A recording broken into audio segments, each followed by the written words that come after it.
સુરતમાં અસામાજિક તત્વોનો આતંક વધી રહ્યો હોય તેમ ખટોદરા વિસ્તારમાં ઠાકોર દીપ સોસાયટીમાં વાહનોમાં આગ લગાવાઈ હોવાની ઘટના સામે આવી છે.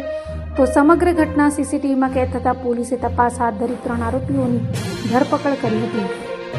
સુરત શહેરમાં અસામાજિક તત્વોનો આતંક સામે આવ્યો છે. ખટોદરામાં ઠાકોર દીપ સોસાયટીમાં રહેતા અનિલ રાઠોડના ઘરની બહાર 2 વાહનો પાર્ક હતા. તેમાં રાત્રિ દરમિયાન આરોપીઓએ આગ લગાવી હતી અને આગ લગાવી ગુનેગારો ફરાર થઈ ગયા હતા. તો આગની ઘટનાને લઈ વાહન માલિક સહિત સ્થાનિકો દોડી આવ્યા હતા અને આગ પર પાણીનો મારો ચલાવી કાબુ મેળવવા પ્રયાસ કર્યો હતો. આગની ઘટના બંને મોપેડ વાહન બળીને ખાક થઈ ગઈ હતી, જેને લઈ મોપેડ માલિકે ખટોદરા પોલીસ મથકે ફરિયાદ નોંધાવી અને ખટોદરા પોલીસે સીસીટીવી ફૂટેજના આધારે 3 ઈસમોની અટકાયત કરી હતી. આરોપીઓએ જૂની અદાવતમાં વાહનોમાં આગ લગાવી હોવાની કબૂલાત કરતા પોલીસે ગુનેગારો સામે કાયદેસરની કાર્યવાહી હાથ ધરી હતી.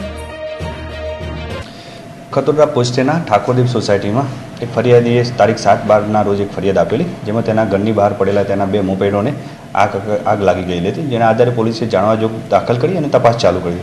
આ તપાસમાં ટેકનિકલી પુરાવા આધારે અને સીસીટીવી આધારે તપાસ કરતા રાત્રિના સમયે 3:30 વાગ્યાની આસપાસ 2 અજાણ્યા ઇસમો બાઇક લઈ આવે છે અને તે પોતે જ્વલનશીલ પદાર્થ મોપેડ ઉપર નાખીને સળગાવી દે છે. ત્યારબાદ એના ટેકનિકલ અને બાતમીદારથી માહિતી મેળવતા 3 આરોપી છે, કુણાલ બાબુરાવ સાળુંકે, યશ સુજન પ્રસાદ પટેલ અને રાહુલ દિલીપ ચૌહાણ. આ 3 આરોપીઓની ધરપકડ કરી છે. તપાસ દરમિયાન માલુમ પડ્યું છે કે રાહુલ દિલીપ ચૌહાણને આ ગુનાના ફરિયાદી સાથે અઠવાડિયા પહેલાં અણબનાવ બનેલો હતો, તેના આવેશમાં આવી અને આ કૃત્યને કરેલું છે. કેટલા આરોપીઓની ધરપકડ થઈ છે, કંઈ નુકસાન બી થયું છે?